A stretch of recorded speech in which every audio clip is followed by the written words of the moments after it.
안녕하세요. 캡틴 스타입니다.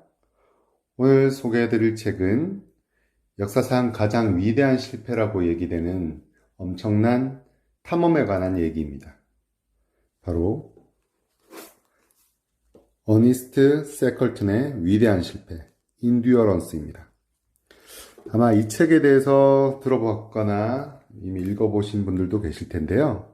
저 같은 경우에는 아주 무더운 여름날에 이 책을 보면서 시원한 남극의 어떤 그런 날씨를 느끼면서 더위를 물리쳤던 그런 기억이 납니다.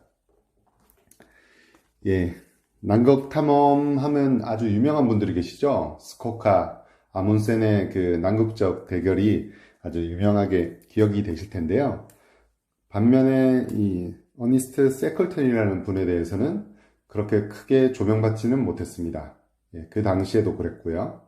그런데 이분이 그 뒤에 새로운 도전을, 남극 대륙 횡단이라는 새로운 도전을 하게 되는데, 거기에서 또 엄청난 실패를 하게 됩니다. 예, 타고 있던 이 인듀어런스라는 배 이름이, 그 탐험하는 배 이름이 인듀어런스였는데, 이 배가 그만 그 얼음에 갇혀서 끝내 침몰하게 되고, 어떻게 보면 모든 선원들이 다 조난되어 생명을 잃을 수도 있을 상황이었는데, 장장 2년이 넘는 시간 동안 무사히 전원 귀환하게 된다는 그런 여정을 담고 있습니다. 1914년 8월, 15세기 무렵부터 시작된 대탐험 시대가 종착역에 다다를 즈음 영국의 탐험가 어니스트 세컬튼은 27명의 대원들과 함께 세계 최초로 남극 대륙 횡단에 나섰다. 하지만 목적지를 불과 150km 앞두고 이들이 타고 온 인듀어런스호는 얼어붙은 바다에 갇혀버린다. 배는 곧 부서졌고 남극해를 떠다니는 얼음덩어리에 몸을 옮겨 쉬는 이들은 이때부터 인간의 상상을 초월하는 역경에 처하게 된다. 예, 여기에 있는 놀라운 사진들이 모두 그 당시에 찍었던 사진이라는 게 정말 신기하기만 합니다. 예, 인듀어런스가 부빙 위에 기울여져 있는 모습, 이런 식으로 결국 이제 침몰하게 되는데요.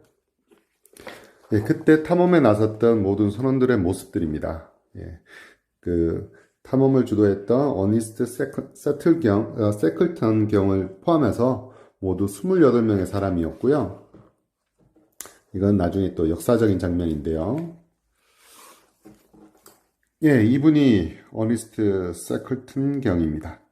그리고 인듀어런스가 항해한 그 행로와 그리고 이제 다시 귀환하는 행로를 담고 있습니다.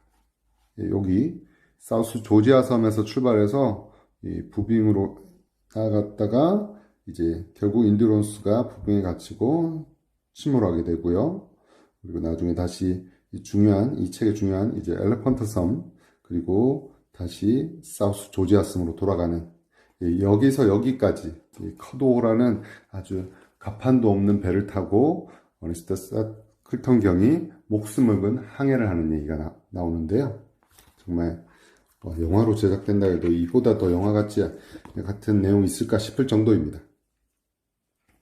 세클턴의 계획을 좀 볼까요? 세클턴의 애초 계획은 멋지고 대담한 것이었다. 탐험사의 마지막을 찬란하게 장식할 전대미문의 위협, 남극 대륙 횡단. 그의 탐험대를 태운 인듀어런스호는 1914년 12월에 남극권의 관문인 사우스 조지아 섬의 포경기지를 출발한 이후 1600km 이상을 항해하며 엄청난 얼음 장애물을 헤쳐왔습니다. 그러나 겨우 150km 앞둔 상태에서 그들은 항해를 중단해야 했죠. 뒤에 이제 그 남극점을 향한 그 대결이 나오는데요. 스코카 아문센의 남극전 탐험은 정말 역사적인 경주였죠. 그런데 안타깝게도 스콧은 아문센보다 한 발 늦게 남극점에 도착하고 귀환하는 과정에서도 결국 사망하게 됩니다. 아마도 정신적으로 자신이 이 대결에 졌다는 것에 대한 그런 심리적 요인이 더 크지 않았을까 싶은데요. 스콧의 일기를 한번 볼까요? 최악의 상황이 벌어졌다. 스콧은 일기에 솔직하게 적었다. 모든 꿈이 사라졌다. 다음날 스콧 탐험대는 지칠 대로 지친 상태에서 남극점으로 향했다.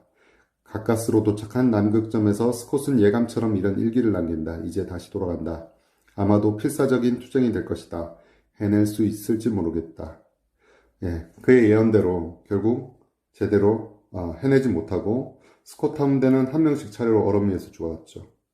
스콧은 마지막 일기를 적었죠. 우리는 신사처럼 죽을 것이며 불굴의 정신과 인내력이 남아있음을 보여주겠다. 우리가 살아남는다면 모든 영국인들의 가슴을 뒤흔들 탐험대의 용기와 인내를 말해줄 수 있을 텐데 이 짧은 글과 우리의 시체가 그 이야기를 대신 해줄 것이다. 안타깝지만 더 쓸 수 없을 것 같다. 예, 이렇게 얘기하는 스콧에 비해서 어떤 비관적인 부분과 다르게 어니스트 세클튼 경이 보여준 모습은 요 일화에서 볼 수 있습니다. 인듀어런스호가 침몰하게 되고 다시 밖에서 캠프를 꾸렸을 때 이렇게 얘기했습니다. 다음날 아침 세클튼은 대원들을 소집했다. 그리고는 며칠 안에 북서쪽으로 약 300km 떨어진 스노우힐이나 로버트슨 섬으로 간다고 말했다.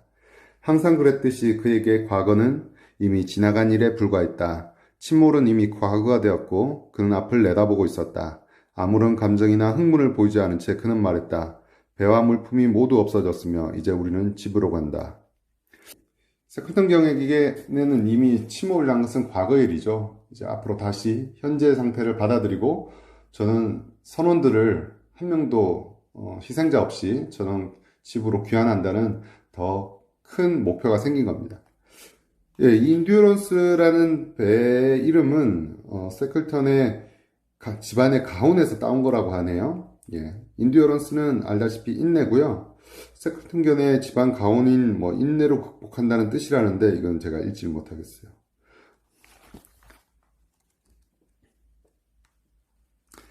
자, 이렇게 인듀어런스가 결국 갇히고 침몰을 하게 됩니다. 대원들의 모습들입니다. 이 당시에 이 엄혹한 남극에서 어떻게 이 사람들이 이렇게 살아남을 수 있었는지 정말 한 명의 사망자도 없습니다. 이 험난한 여정들이 뒤에 이어집니다. 엘리펀트 섬으로 갔다가 이 제임스 커드호의 항해도 정말 손에 땀을 쥐고 볼 수 있게 봐야만 되는 내용인데요. 나중에 엘리펀트 섬에서 남은 대원들이 22명의 대원들이 이 배를 뒤집어서 이렇게 오두막으로만 사는 모습도 나오고요. 결국 구조되는 모습, 돌아오는 모습까지 나옵니다.